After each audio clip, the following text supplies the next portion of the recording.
Bonjour, vous écoutez Un été avec Bilou, une série en 4 épisodes produite par Tip & Shaft, le média expert de la voile de compétition.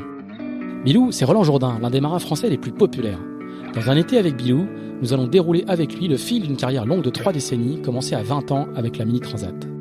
Whitbread, Figaro, Jacques Vabre, Vendée Globe, Route du Rhum, Roland Jourdain va nous raconter avec sincérité la vie bien remplie d'un marin professionnel, avec ses hauts et ses bas, ses victoires et ses abandons.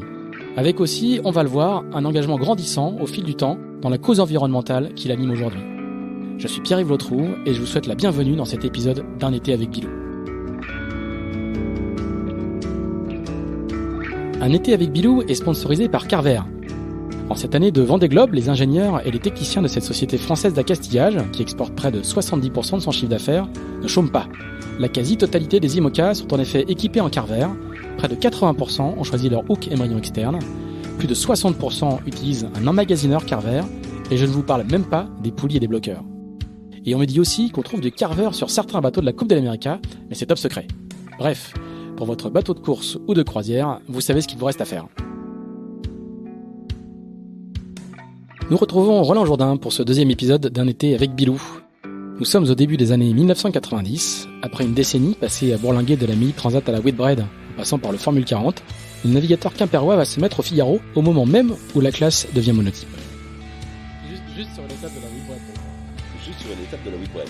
Non, l'aventure nous guette au départ au bout du ponton. Je voudrais en venir plutôt aux années Figaro, parce que tu vas finir par devenir figariste au final.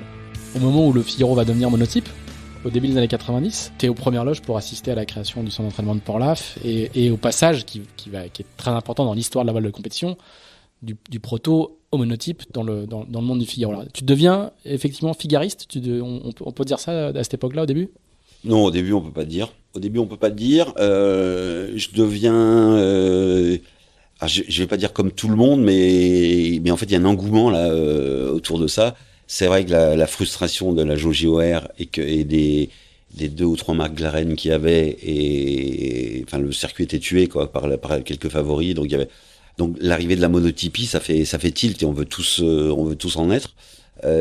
Donc moi je prends le train.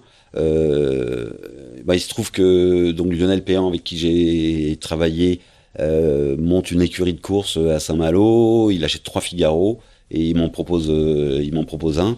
Donc cette année-là, c'est une année à la bourre, de découverte comme tout le monde du Figaro. Et je vais pas performer. Je fais 15, je crois, au Figaro. Il est compliqué ce Figaro 1. Enfin on l'assagira 2 ans après. Mais en revanche, c'est vrai que ce qui est marquant là dans ce début 90, c'est la création du centre de Port-la-Forêt qui nous amène toutes les vertus de tirer la préparation vers le haut. Mais je dirais qu'il nous amène en plus et un pas de plus vers un statut social entre guillemets. En plus de la prépa sportive, ça participe à l'acceptabilité de ce métier de coureur. Parce que même à Port-la-Forêt, c'est des cas à être florissants, il y a des bateaux de course qui sortent, les gens sont quand même encore tournés vers les pommiers. La mer est toujours on fait beaucoup de cidre dans le coin, c'est pour ça. Beaucoup de cidre je rappelle pour tout le monde ne connaît pas forcément, mais et je pense que ça va nous faire du bien un petit peu à tous, parce que on est quand même sur une corde sensible dans ces métiers-là, quoi. Tu peux, c'est pas facile à vivre tous les jours, déjà remplir ta gamelle et etc. Pour les uns, moi j'ai pas encore d'enfant, mais Théo il naîtra en 91. Et puis on voit bien que avec la professionnalisation vient aussi un début de statut social, quoi. Ouais, qui mine de rien fait du bien. Moi je pense à la communauté, parce que le centre d'entraînement a cette vertu-là aussi d'accepter ceux qui n'ont pas de sponsor, enfin dans l'équipe. C'est-à-dire qu'on pouvait avoir des coups de mou et certains dans ce monde, mais on restait dans le move, quoi. C'était un premier regroupement.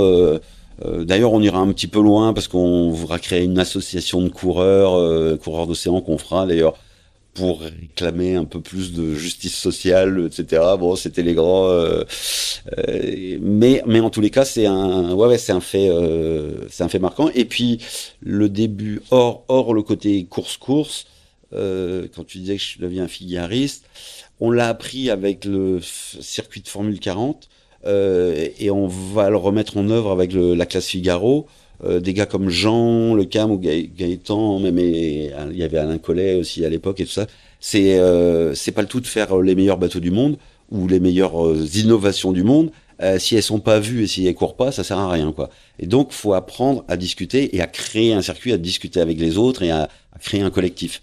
Et ça sera valable. Moi, je passerai du temps dans la classe Figaro en 90.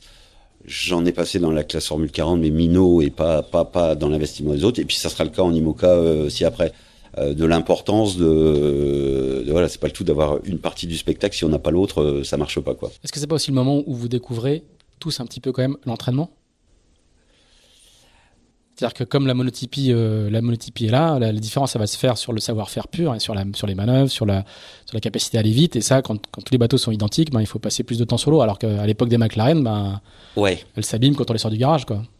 Oui, non, c'est vrai, c'est clair. Non, c'est clair. On apprend à se reposer les fesses sur un banc d'école, on réapprend des troncs communs, que ce soit de la météo, mais de la physio, de l'alimentation, même des trucs qui nous font forcément pas tilt. C'est vrai que la vertu, Christian Le Pape et Loïc Ponceau, ils ont eu ce grand talent-là de réussir à rassembler, un terreau qui était favorable. Parce que vous avez tous appris sur le terrain. Il y en a très peu qui ont des brevets d'État, qui ont des. Ouais, vous avez tous. très c'est l'école de la mer, quoi. Ouais, complètement. Et puis les gars, moi j'avais beaucoup de retard là-dedans, parce que quand on parle des frères Desjardins, de Jean, ou ça, ils étaient nés au port de l'eau, quoi. Puis il y avait du bateau dans la famille, ça, là. Moi j'avais beaucoup de retard par rapport à tout ça. Et puis t'as quitté les bancs de l'école aussi de bonne heure, donc t'es plus forcément réceptif à du cours ou de la. Et par là va nous aider, va m'aider à me reconcentrer sur des choses avec plus ou moins de réussite, mais en tous les cas, ça va nous ouvrir un peu les écoutilles sur. Alors, avec les bons et les mauvais effets que je vois a priori, parce qu'on veut aussi se calquer sur les sports professionnels qui fonctionnent, sur le sport business dans d'autres. Alors ça peut, c'est des sujets de réflexion sur le long terme. Mais en tous les cas, c'est super formateur. C'est super formateur. Alors tu vas pas gagner la solitaire du Figaro, mais tu vas faire des podiums. Il y a un podium sur la G2R avec Jean-Luc Nalias. Je lis ma petite fiche. Il y a un podium sur la solitaire en 93 et en 94. Il y a une victoire dans la G2R avec Jean Le Cam. Donc ça se passe bien quand même. Pour quelqu'un justement qui vient du terrain, qui n'a pas fait de vol olympique, la monotypie se déroule plutôt... Oui. Après mon premier Figaro moyen, mais tu vois, ça joue à pas grand chose. C'est pour tous les métiers pareil. En 91, je trouve pas de sponsor. Et je disais tout à l'heure, on a notre bébé qui naît, et je trouve pas de sponsor. Et puis ça part sur du Figaro, là en grand multicoque, j'ai pas de plan, et je suis à deux doigts de me dire c'est bon, là j'ai fait mon temps, je vais passer à autre chose. Damien Grimont en 91, il démate, les bateaux partaient en Espagne. Je lui donnais un coup de main, il arrive à Port-la-Forêt, je lui donne un coup de main à remater, et puis je descends avec lui là-bas, et je remonte à l'époque, c'est Jacques Carès, le skipper de Sille, et je remonte avec l'équipe de la Sille dans leur petit avion, parce qu'ils avaient un petit avion à l'époque, et on part à G2R, et Gilles Fallin, le président de la Sille, faisait, pour lui, la G2R, c'était une très grosse opération, où il amenait des clients, et il avait un réflexe plein de bon sens. Il dit, j'ai un bateau, mais si mon bateau casse et que j'ai mes clients qui sont là-bas, vaut mieux que je mette deux bateaux. Et c'est comme ça. Tous les sponsors pouvaient raisonner comme ça. C'était très pragmatique. Et Gilles nous a mis un petit billet. Avec Jean-Luc, on a fait cette transat en 92. Et donc, ça, tu vois, ça a joué à pas grand-chose. Et ensuite, merci Jaco, puisque Jaco est parti sur la Poste. En fait, et donc ils m'ont rappelé en me disant le bateau est libre pour le Figaro 93 où je fais podium, ouais, et bim 94 pareil, on gagne la G2R, bon move à ce moment-là, ouais. Et du coup, qu'est-ce que tu retiens justement de toutes ces années de Figaro? Ce que je retiens de ces années de Figaro, ça m'a fait énormément progresser. Et là, dans le style, dans ce que tu dis, quand on dit figariste, ça met un certain nombre de lignes qu'on coche, je pense. C'est indubitable. Dans les routines, dans les automatismes, dans la façon de voir les choses, de penser. Ça met en ordre tout ce que tu as appris avant et qui est peut-être un peu en vrac, ça t'oblige à. Et puis ça te donne aussi une idée de tes limites qui ont été les miennes, parce qu'en fait j'ai jamais gagné le Figaro, j'ai souvent fait placer, jamais gagnant. Et la deuxième partie des années 90, je me posais des questions par rapport à tout ça. On a un circuit Figaro qui est plein de grands prix. Et justement, parce que la classe Figaro est en pleine forme, parce qu'il faut. Donc c'est les regards entre trois bouées, hein, c'est les parcours et voilà. olympiques, etc. Et on est vraiment entre trois bouées. Donc un exercice très académique, enfin je traduis. Hein, ouais, tout à fait. Et je veux pas me l'avouer, mais ça ne me correspond pas. Je suis pas. Et donc je vais mettre du temps un petit peu à analyser tout ça. Heureusement qu'à côté j'ai des soupapes, parce que je fais les Transats Jacques Vabre, je fais du multi. Il y a les Tours de l'Europe et tout ça, mais ça va pas. Et à un moment, je me dis, j'ai vraiment besoin de grand large, parce que je culpabilisais sur. Je faisais un défaut de ce qui peut être une qualité de ma part, parce qu'on dit que je suis un mec gentil, un mec sympa ou nanana. Et sur l'eau, je venais à me considérer ne pas être un killer enfin, j'interprétais mal en fait les choses. Et donc dans ces petites épreuves là, je performais pas terrible. Et du coup, ça me rendait moins bon sans doute sur le Figaro. Mais alors, j'étais toujours entre 3 et 6 là. Mais voilà, donc il était temps de passer à autre chose. Alors tu dis que tu vas faire des petits écarts pour respirer. Bon, ça se passe bien, parce qu'il y a quand même il y a une Jacques Vabre avec Paul Vatine. Bah ouais. Que vous gagnez. Ouais, qu'on gagne. Quand même. Ouais. Ouais, ça. C'est vrai que celle avec Jean en Figaro, c'était top, 63 secondes d'avance, c'était trop génial. Un tout petit peu quand même, parce que les plus jeunes de nos auditeurs ne s'en souviennent pas forcément, mais après il y aura eu d'autres écarts en Figaro notamment relativement serrés, mais là c'était incroyable. Ouais, c'est un truc de dingue, hein, contre Marco et puis Bertrand de Broc, et on va finir effectivement jusque en là, match le record race. C'est 98 secondes, c'est la route du Rhum. Oui, on était contents. Là, on fait mieux. On était contents. Et on va passer 3 jours au contact, 3 jours en match race, quasi quoi, à jouer. On est au portant, hein, pour descendre sur Saint-Barth, et à jouer un coup je te l'offre, un coup je t'abats, un coup j'en panne, je sors de la route. Et Marco et Bertrand avaient 2 spies, un spi un peu plus plat, un plus creux, donc on les oblige. Enfin, on les use jusqu'au bout, puis bon, on passera cette ligne avec 63 secondes d'avance, c'est un truc de dingue. Rien que d'en parler, t'as encore les... Bon, puis pour l'anecdote, c'est la victoire de Port-la-Forêt contre Bénodet, quoi. Enfin, Bénodet-Sainte-Marine. De Lens de Bénodet versus Lens de la Forêt, quoi. Aussi, hein, on peut grosso modo, à quelques kilomètres d'écart. Les vergers, les fameux vergers de Fouesnant séparent les deux pays. Alors du coup, juste un an après, il y a la Jacques Vabre avec Paul Vatine. Là, c'est un autre exercice, parce que c'est les débuts de l'Orma, je pense. Hein, je sais pas si la jauge est déjà.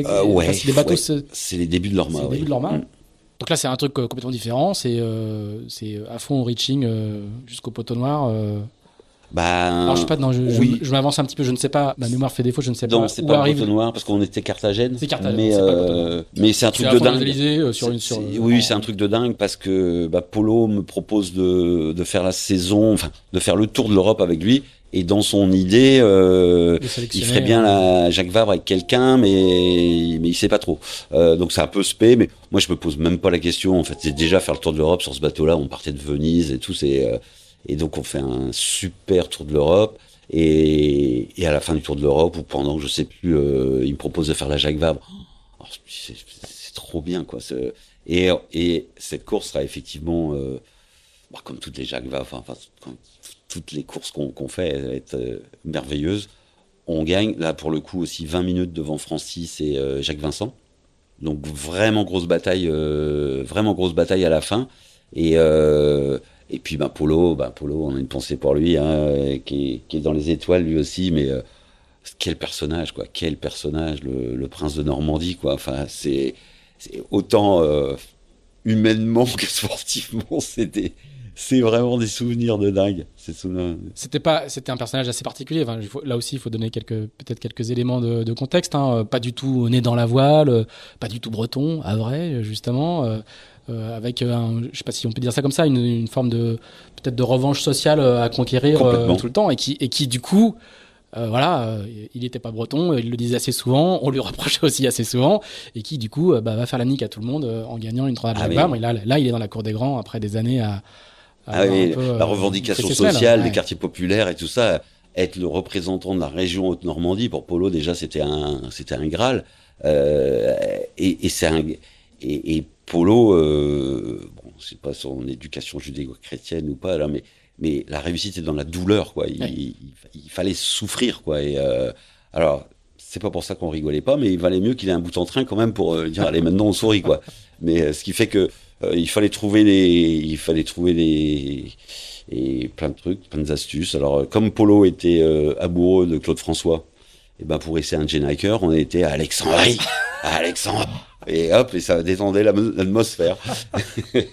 Et c'était parsemé de choses comme ça. Et c'est des années avec des flashs. On arrive à Carthagène, donc le long de la Colombie, et puis entre Vénèse et Colombie, là, il y a beaucoup, d'une part, de troncs d'arbres qui sont à l'eau parce qu'il y a des estuaires qui charrient les arbres. Et puis on arrive, alors c'est pas les jangada, mais on arrive sur les petits bateaux, les petites pirogues à voile, là. Et on a failli s'en percuter une l'après-midi de l'arrivée, mais elle est passée sous le Genac à moins d'1 mètre avec les. Et alors le lendemain sur le port, les pêcheurs venaient nous voir parce que le film n'était pas encore sorti en France, mais il était sorti en Amérique, donc le film avec Kevin Costner là, Waterworld. Ça, ouais.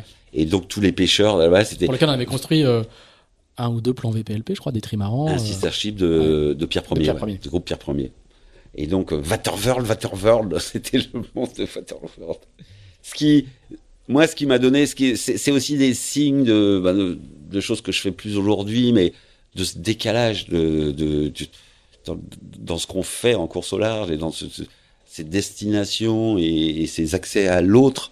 C'est pas possible. On est passé près d'une pirogue du Moyen Âge, là. On est dans un monde, tout est complètement sur un monstre de carbone irréaliste, quoi, dans ce qu'on pratique. Et donc c'est des trucs que je mettais dans le fond de la poche de mon ciré, mais les petites graines sont là et qui sont ressortis plus tard, ouais. Alors on va y venir, hein, ne t'inquiète pas, mais nous ne sommes qu'à la fin des années 90. Il y a quand même et on n'a encore fait aucun Vendée Globe, hein, je te le rappelle. Mais écoute, en tout cas c'est passionnant.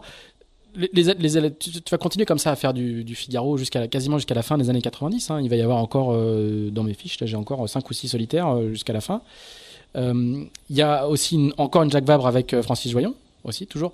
Là on voit que toutes tes années à faire du Formule 40 et du multicoque ont aussi un peu marqué les gens du milieu, parce que t'es un marin recherché pour faire du multicoque. Tu fais du Figaro toute l'année et tu fais tous les 2 ans une petite Jacques Vabre en multicoque, ouais. Quand même.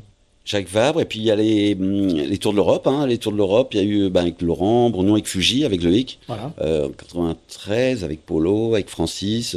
Ouais, ça navigue, ça arrête pas trop là. Ouais. Alors, comment se fait à la fin des années 90 ? J'ai pas la date précise sur ma fiche. Comment se fait le passage à l'IMOCA ?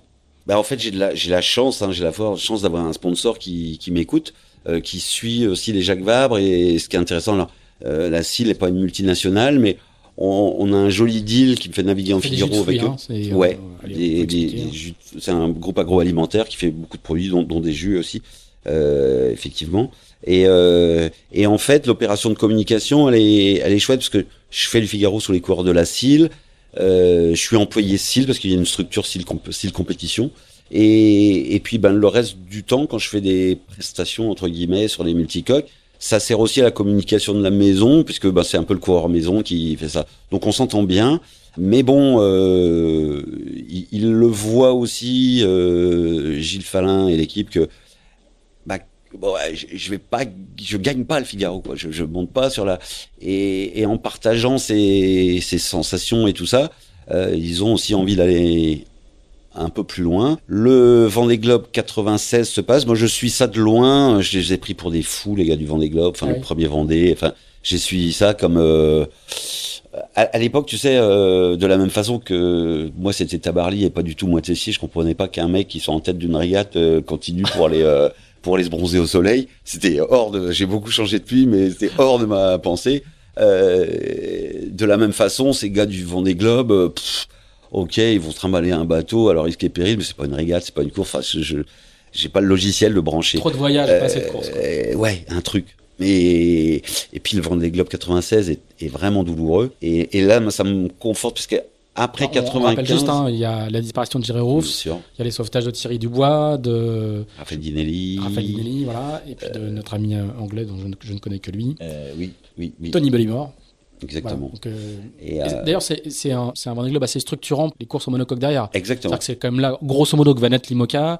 C'est là que va être la jauge, le design des bateaux de IMOCA va être structuré, organisé, avec beaucoup plus de sécurité. Et du coup, le Vendée Globe qui s'annonce le suivant, il va être un petit peu différent de ce point de vue-là. Voilà. Et il va aussi être différent parce que vous, les fligaristes, vous allez arriver en force. Ouais, alors... on n'en est pas là. Non, mais pour revenir à ce que tu dis, c'est exactement ça. C'est-à-dire que avec mon sponsor, on regarde un peu différemment. Bon, faire un multicoque, c'est trop cher, ce sera pas possible. Pourtant, j'en rêverais d'avoir mon grand multicoque. Je serais heureux comme tout, mais bon. Je suis Vendée, mais je veux pas aller au Vendée parce que ma réflexion, c'est de me dire si les bateaux si les monocoques se mettent à l'envers comme les multicoques, il veut autant faire des multicoques tant qu'à faire, puisque à l'époque les quilles elles font une tonne, quoi. Enfin, pour la stabilité du bateau, on le rend plus large et puis basta. Sauf qu'à l'envers, il est encore plus stable qu'à l'endroit. Donc je trouve que c'est une aberration. Et puis il va y avoir ce changement qui va tendre. C'est la vertu du drame, hein, c'est que le milieu va réfléchir et puis va naître la première jauge IMOCA finalement. Et là, hop, je commence à re-regarder ça. Il y a un bateau qui me plaît beaucoup, c'est le Whirlpool de Catherine Chabot. Puis là, paf, concours de circonstances, la CIL, enfin mon sponsor, et dit ok, on étudie le truc. Catherine, elle me fait le plaisir de m'accueillir à bord de son bateau pour le tour de l'Europe en 98, je crois. Et hop, c'est parti. Et nous, on va construire un bateau dans les moules de celui de Catherine, qu'elle met à disposition, super. Et on va faire un bateau en 4 mois et demi. Un truc de ouf. Ah oui. Et donc un plan lombard. Et c'est parti mon kiki, quoi. Et parce que moi, vraiment, sportivement, ça correspond à, comme je te disais tout à l'heure, quoi. J'ai besoin de large, quoi. J'ai besoin d'aller plus loin, plus longtemps, quoi. Alors, c'est le Vendée Globe où il y a Mich Dej au départ. Ouais. Du coup, tu découvres un petit peu l'ambiance particulière qu'il y a sur un Vendée Globe, sur le départ d'un Vendée Globe, la pression de la foule. Tu as fait des départs de Transal Jacques Vabre, mais ça n'a pas grand-chose à voir en termes de pression populaire, avec des pressions de l'événement, avec un Vendée Globe qui est probablement ce qu'on fait de pire ou de mieux, entre guillemets. Comment tu vis cette période-là ? Ces choses-là, tu les vis un peu en apesanteur quand même. Je pense que et c'est ce que je conseille à tout le monde, le moment le plus important, c'est le moment où tu décides de le faire. Et moi, je me souviens encore dans mon canapé ou sur mon tapis dans ma maison avec les cassettes VHS de d'Isa Tissier, de Christophe Auguin, de Parlier et des autres, puisqu'à l'époque c'était des VHS, de visionner ce qui nous ramenait et de me poser la question en boucle, quoi. T'es vraiment sûr que t'as envie d'aller faire ça, quoi. Et une fois que t'as pris cette décision-là, le reste en découle. Enfin, faut assumer le reste, quoi. Et t'as la merveilleuse aventure de construire un bateau, la merveilleuse liste d'emmerdes que c'est de construire un bateau, cette merveilleuse puissance qui se dégage d'une foule qui vient voir un truc, et ton blocage dans la gorge avec ça, c'est complètement... Et en fait, la meilleure façon de s'en sortir, c'est d'être un petit cran au-dessus ou au-dessous, mais pas être au même niveau, quoi. D'autant que pour ce Vendée-là, ce qui était super quelque part, c'est que le départ était décalé. C'est-à-dire que cette grosse pression du dernier week-end, donc après chacun a ses méthodes hein, pour quitter la terre, dire au revoir à ses proches. Hein. Moi, mon truc, c'est un peu avant, pas au moment d'eux, parce que ça fait trop d'un coup, quoi. Donc d'étaler un petit peu l'émotion. Et donc on a été, le dimanche de départ, il y avait une baston, c'était impossible de sortir. Et puis l'organisateur a laissé traîner le doute pour ramener la décision au coureur. En fait, je sais pas si c'était une histoire d'assurance ou en tous les cas, il se déchargeait mais c'était impossible qu'on puisse sortir. On est parti le jeudi, donc en plus petit comité, ce qui n'a pas empêché quelque chose de douloureux, parce que à l'époque, on avait encore des parcours côtiers.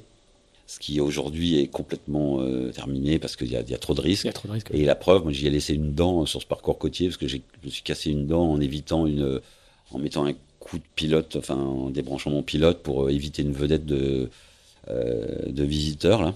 Et donc dès le premier soir, en fait ça plus un embêtement sur une drisse, j'ai préféré rentrer, donc j'ai fait un petit retour au stand le premier soir. Ah, je me souviens plus de ça. Ouais, un très joli petit retour au stand et 24 heures après j'étais troisième. Donc Pas bien fait. en fait j'ai eu un peu de chance parce que on partait dans du sud-ouest, le front était passé et puis quand je suis reparti j'avais vraiment le couteau entre les dents et je me suis replacé dans le groupe histoire d'être bien tout de suite. Alors tout à l'heure, je disais que c'était aussi le Vendée Globe où les figaristes arrivaient, parce que si je me souviens bien, très très vite, ceux qui ont fait le Vendée Globe précédent, comme Catherine Chabot par exemple, ils disent on va y aller, ou Tiercelin je crois, ils disent on va y aller un petit peu tranquille, il faut gérer, il y a la descente pour s'amariner, et vous, avec Mich, vous y allez à fond quoi. La régate elle commence passer le Cap Finistère quoi, ou même avant. Ah ouais, on s'est pas posé la question. C'est même pas, oui, il y avait même pas débat en fait. Nos bateaux étaient, on l'estimait en tous les cas prêts, on pouvait tirer dessus et oui, mais il y a aucun Vendée parce qu'on le sait maintenant, on le sait malheureusement c'est que c'est ça pour toutes les courses, mais en général le premier qui touche le point du bas, c'est le premier qui part quoi. Et de 50 000, on peut vite être à 300 000 d'écart.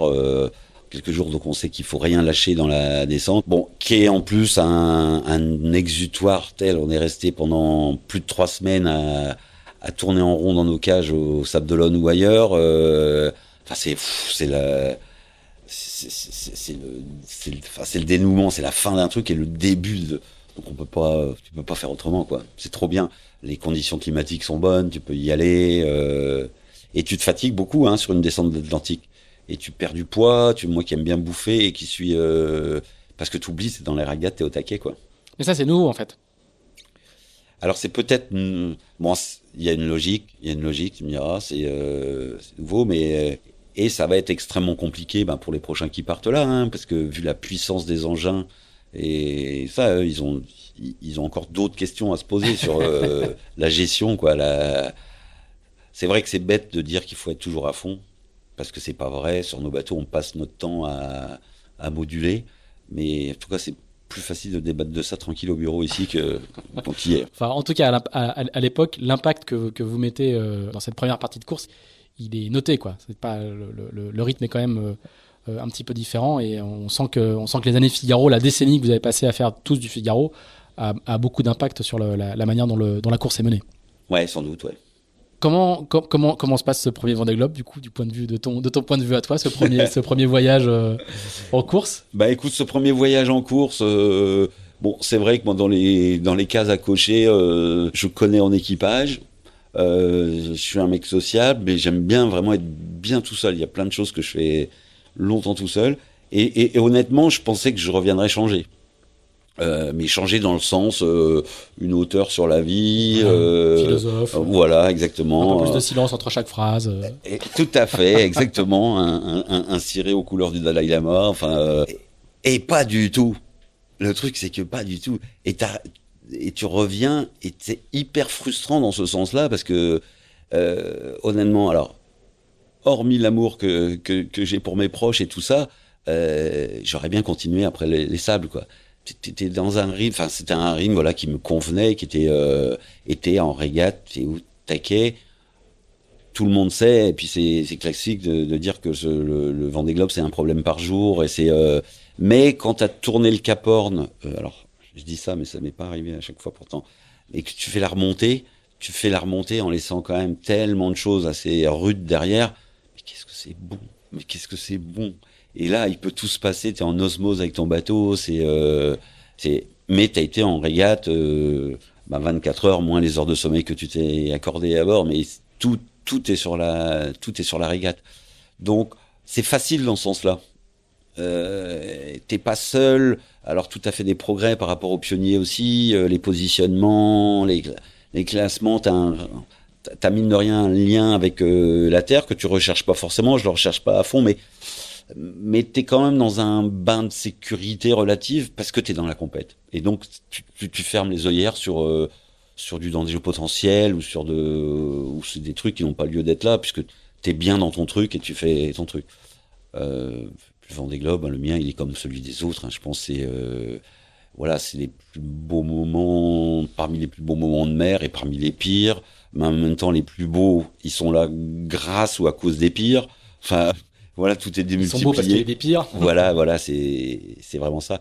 Et moi, ce premier Vendée-là, la grosse frustration, le gros truc, et j'en tirerai des leçons pour plus tard au niveau organisation d'équipe et de travail, c'est qu'en fait, je vais arracher mon rail de grand voile, donc à mi-route, à peu près après les Kerguelen, sur un empannage d'une belle journée avec 25 nœuds de vent, avec un riz dans la grand voile, un empannage comme j'en ai fait 150 fois, et paf, mon rail de grand voile va s'arracher sur 80 cm.